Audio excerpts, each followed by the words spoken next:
Well, China has launched a plan to boost the commercialization of its space sector. Now let's take a closer look at how the industry is developing now. So the value of China's commercial space market reached about $415 billion in 2025, and that's a year-on-year increase of over 20%.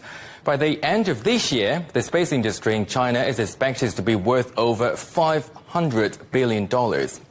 Well, in 2025 alone, China carried out 50 commercial launches, more than half of the world's total.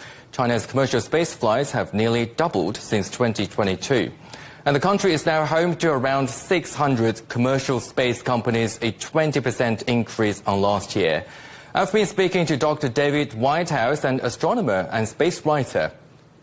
I think from what one can see, it is a genuine market shift in China, because one thing the Americans have shown with the development of SpaceX and Blue Origin, Jeff Bezos's group, is that it's the private companies that often take the directions and move faster and quicker than state-sponsored research. Now, China has a different way of sponsoring its state space research than the Americans.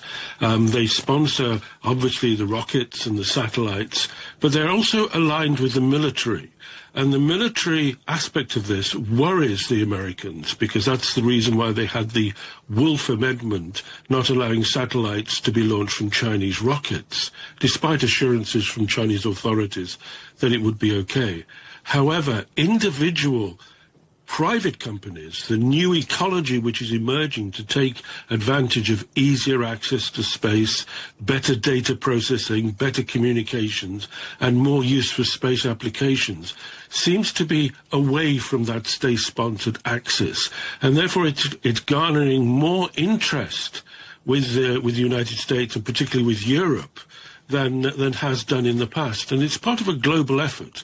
I think everybody, China, America, Europe, and indeed South America, realizes that most of the future of space activity in the future, and it's a bright future. There are so many aspects of society which will help use space, and there are so many things you can do in space, that it's the private companies, many of which will fail, some of which will succeed spectacularly, which will be taking the brunt of this. They look towards SpaceX for their inspiration as to how well that company's done.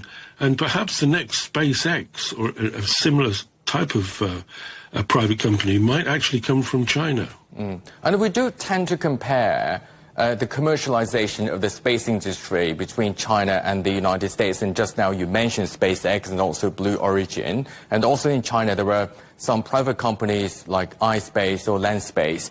So just where does China stand in the global commercial space race now?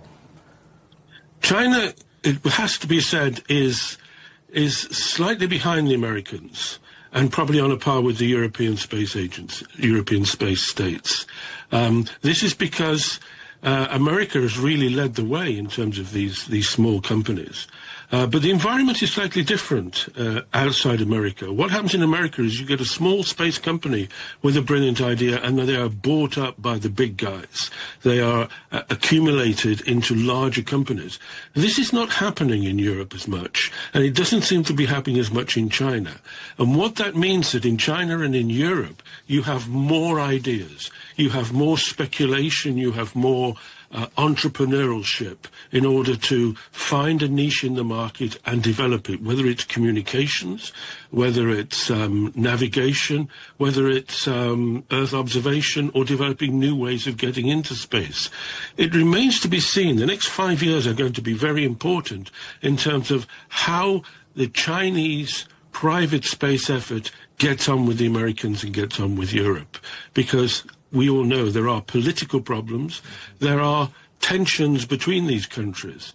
But if those can be sorted out, then I think that the thrust of the Chinese space effort, its long-term commitment, might actually be very helpful globally